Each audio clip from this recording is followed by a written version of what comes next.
Ladies and gentlemen, welcome. Today is Monday, October 6th, 2025. My name is Alex Dvorkin and I'm a managing partner at 4D Capital.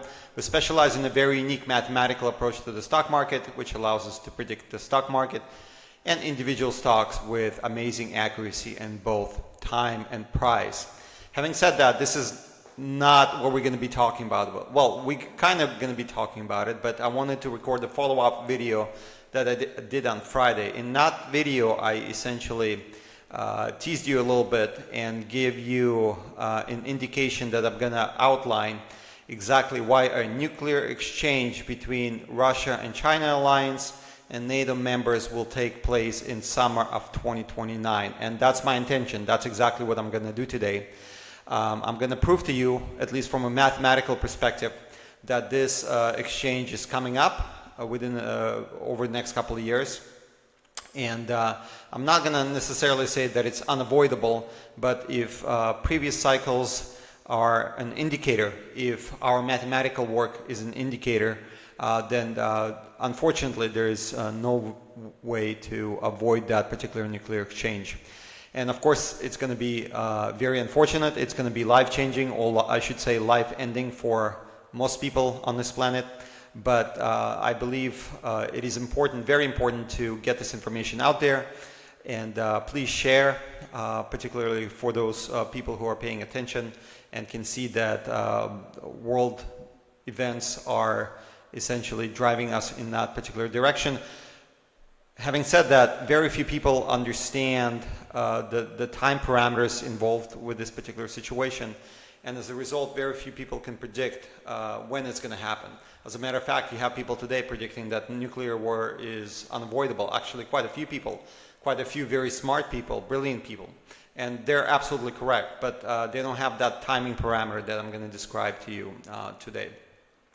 So let's get going. Unfortunately, it's not going to be a pleasant conversation, but hopefully you can stick with us through it, and I'll show you why the timing is going to be what it's going to be.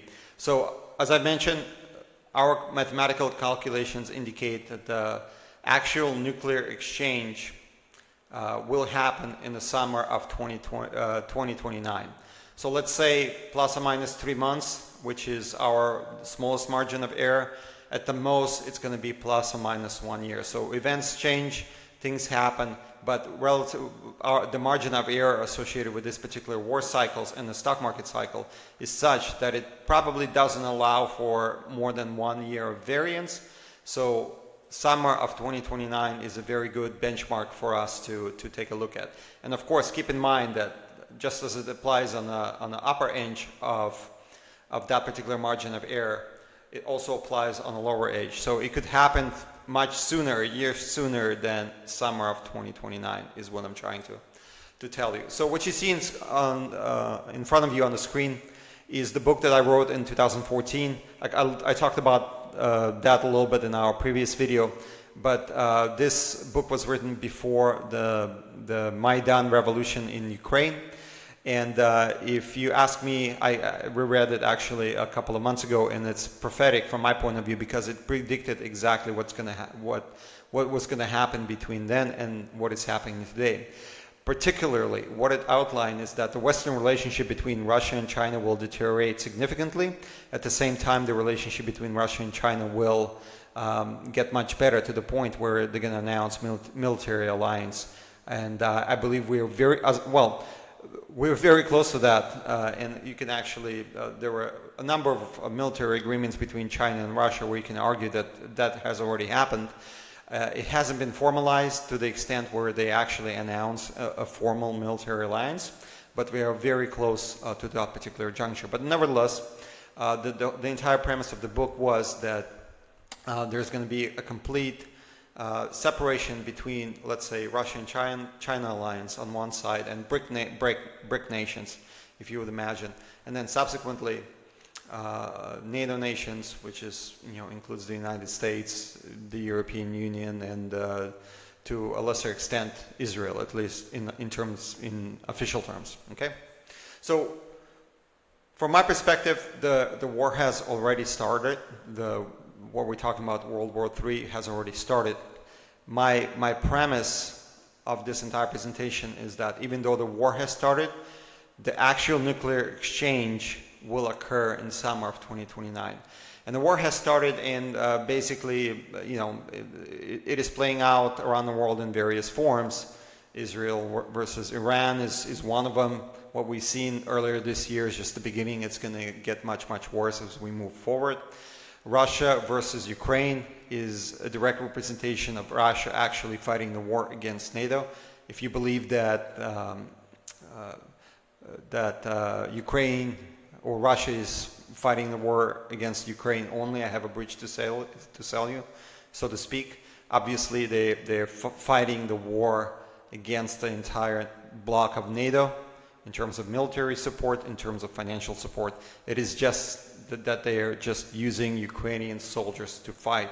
But eventually, when they run out of them, it's going to be, probably more people coming out from NATO members themselves, trying to support that particular nation. So the war is already happening. It is in various stages, in various locations, but it's going to continue to get worse and worse and worse. And as we do political analysis, so this channel is going to be kind of twofold. It's going to do financial analysis in terms of the overall stock market and individual stocks, but we're also going to be looking at geopolitical events as we kind of steam towards this particular disaster that is about to unfold in 2029. So with that introductory message in place, let me just very quickly outline to you why that particular timeline and why it lines up not only with different prophecies, but with the stock market, with the war cycle. And from my perspective, having done this work for a very long time, it is a sure thing that it's going to happen. Now, I don't have any visions. I don't talk to any God entities. Jesus doesn't talk to me. This is purely mathematical. And personally, I believe it's a foregone conclusion. Okay? So let's take a look at the stock market first, and let me explain to you why we're going into the peak. And once that peak occurs, the stock market's going to collapse, and it's going to collapse within a relatively quick period of time, and that's indicative of something bad, really, really bad happening. So let me open this 100-year chart of the stock market and explain to you in layman's terms why it's predicting the war as well. Actually, this is the first indicator that we figured out that something terrible is going to happen, and we kind of figured it out a very long time ago. That allowed me to write that particular book in 2014. I've known this information from approximately 2007, and if you remember, at that point in time, I was actually telling people that, hey, listen, the relationship between Russia and China is going to deteriorate significantly. Well, not Russia and China, but Russia and the United States will deteriorate significantly going forward. And nobody would believe me, because if you would recall at that time, Putin and Bush were dancing on tables, drinking vodka, all that kind of stuff, the best of friends, right? So everyone would dismiss that particular proposition, but as you can see today, that is definitely the case. But nevertheless, what we found when we did our mathematical calculations is that the stock market increases into 2029 timeframe, and then subsequently 2029 of this century, right? So the top you see here is 2029 of previous century, the great top, the market economic collapse and subsequent Great Depression. So that's what you're looking at right here. So this particular top occurs in 2029, and then the stock market just completely collapses. And we were trying to figure out, well, why would it happen? And the only possible explanation we came up with at that time is that it's either going to be a nuclear war, or asteroid hitting Earth, or something to that extent, where there's going to be complete devastation. Because even in natural disasters, actually in quite a few natural disasters, stocks go up as opposed to going down, unless it's a natural disaster to such an extent that it completely wipes out the entire country. And that's what we saw. We saw the increase in that particular peak, and then the complete collapse, to the point where the stock market is almost going to zero. So the foregone conclusion is going to be, or was, that it's going to happen because of a nuclear war. So there's a very powerful stock market cycle within the overall composition of the stock market that is 100 years old, a 100-year cycle. And basically what happens is, more or less, the stock market repeats itself every 100 years, okay? And I'll prove it to you here on the chart in front of me. So this particular chart starts in 1901, 1902, it appears, and actually a little bit earlier, it looks like, let's say 1900.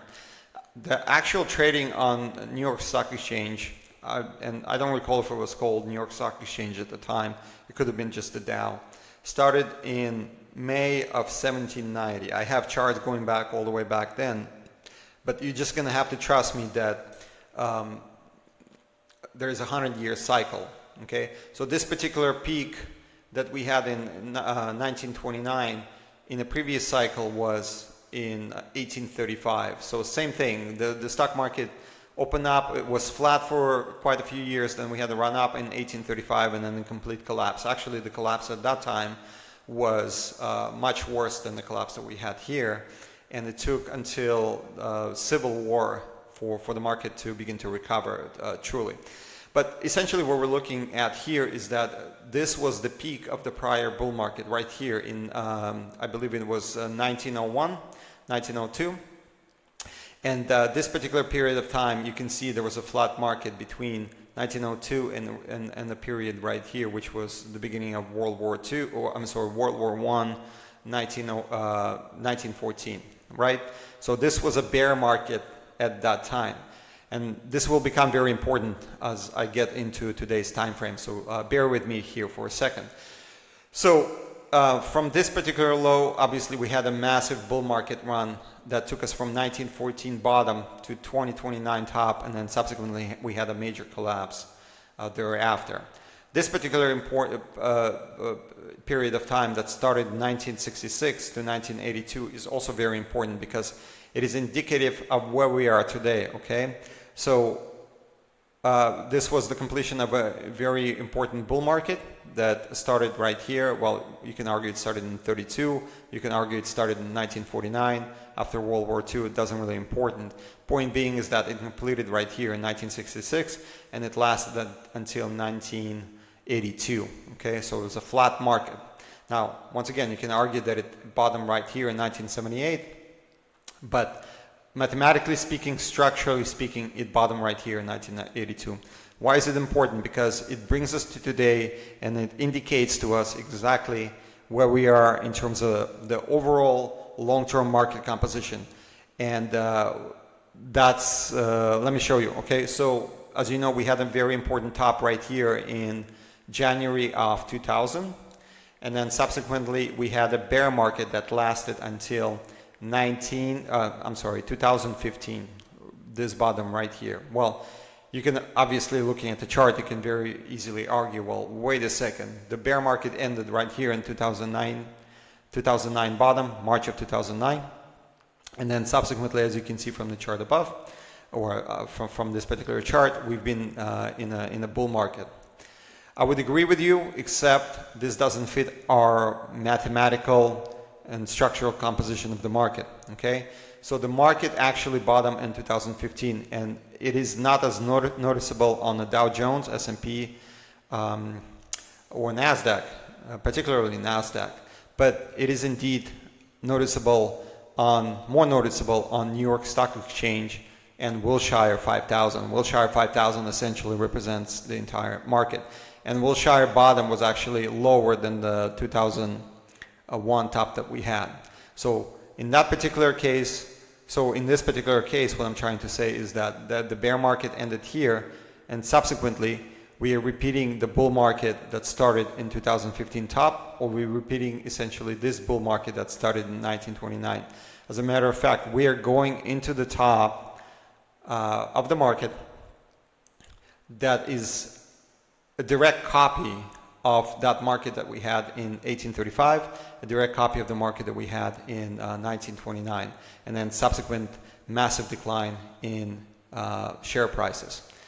Now, before you get too excited, it's going to be a little bit different this time. as I indicated in my existing analysis, we're going to suffer through yet another quite significant sell-off into next year. But after that sell-off completes itself, the market will once again run up into two new all-time highs, and those new all-time highs by 2029, by summer of 2029, will represent this particular top that is equivalent to the top that we had in 2029. Okay, so that's very important. The market tops in 2029, the final top, and then it collapses. It just goes to zero, basically. That's what our mathematical work indicates. So that's variable number one. Okay, our variable number two is an 84-year war cycle that is associated with the United States of America. It applies to other countries to a lesser extent, but this is an American war cycle, 84 years. So we had, let me demonstrate, okay? And let me just very quickly mention, because a lot of people will use it as a side point to derail the entire analysis.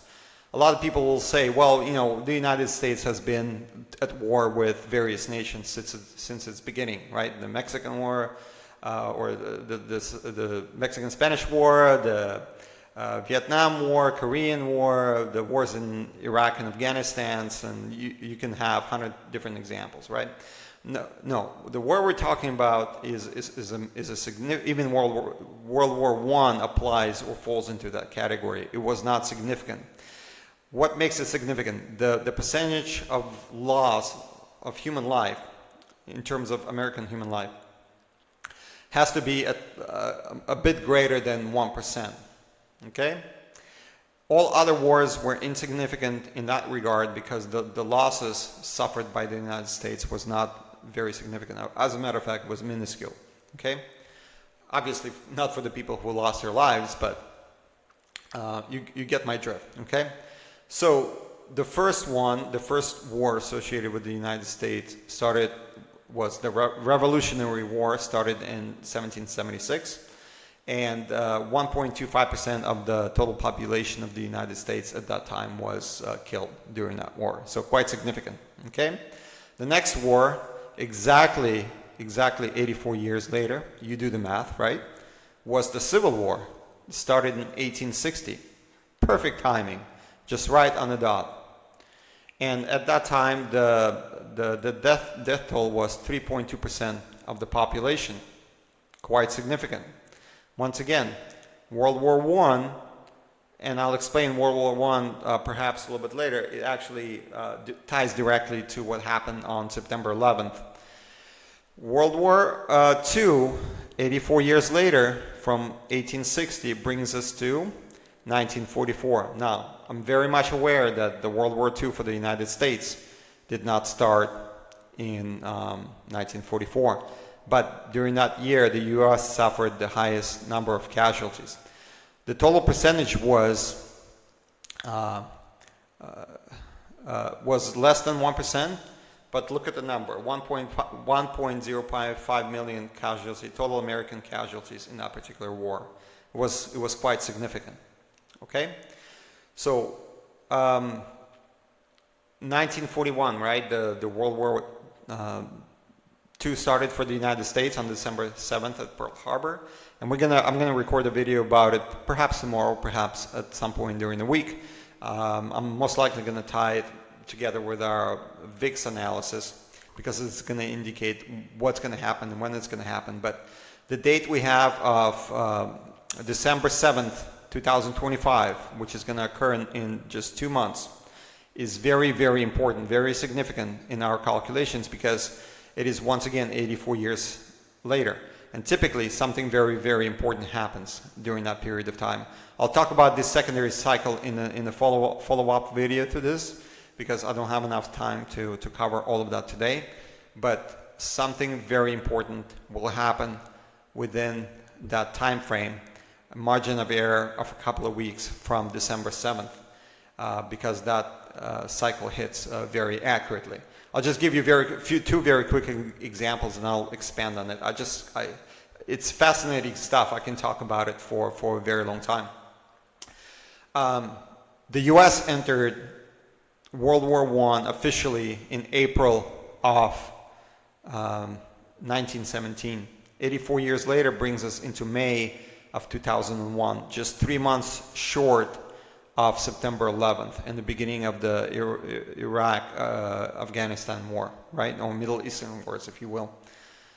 If we take the same cycle, what happened earlier this year, as a matter of fact? So if you recall, Germany attacked or invaded Russia, really kicking off World War II on June 22nd, 1941. What happened on June 22nd of this year? Well, Donald Trump decided to bomb Iran. Now, nothing happened from that particular incident yet, but it will. This will continue, right? Things will get worse. So this was a very important marker in terms of wars. And the same thing applies to December 7th of this year. So it's going to be very interesting to see what happens. And as we begin this series and as we begin to follow our geopolitical events, I believe you're going to find it quite fascinating of what, well, we'll guide you into that, and I'll make my best assessment at that time of what's going to occur around December 7th. And when it does, it will give quite a bit of credibility to the analysis that I'm telling you today. The most important marker, so anyway, let's move the cycle forward from 1944 to 84 years later brings us to 2028. Okay, so we're getting much closer to our 2029 time frame. This is a very important marker that we also have to work with in terms of our 84-year cycle. Okay, Hiroshima and Nagasaki. The United States, as you know, used the nuclear weapons for the first time and since in August of 1945. So if we project from those two very important dates, I believe it was, don't quote me on that, but I believe it was on August 6th and August 8th or August 9th, something very similar to that. If we project 84 year cycle from those dates, we end up in August of 2029.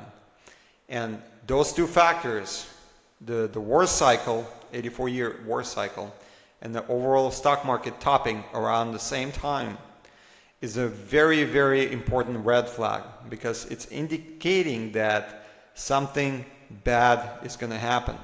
Because by 2029, the World War III is already in play. And as I've argued before, and I will argue again, the war is already happening. But that particular marker for the use of nuclear weapons in Hiroshima and Nagasaki in 1945 is incredibly important, and it pinpoints to the top of the stock market. And the only foregone conclusion that I've made from that particular convergence is that another nuclear exchange will develop. And based on our fundamental analysis, once again, it's going to be between Russia and China alliance and NATO members. And in this case, it will absolutely involve the United States. I'm writing an update to this particular book. With any luck, it's going to be ready in about 2 weeks, and I'll share access to it. This particular copy you can probably get for free, but it's going to outline exactly what's going to happen, how it's going to play out, and the consequences that we as humanity will have to face because of it. Just as a very quick mention, basically anything above the equator will die, and that's a bummer. And it's only Monday today, right?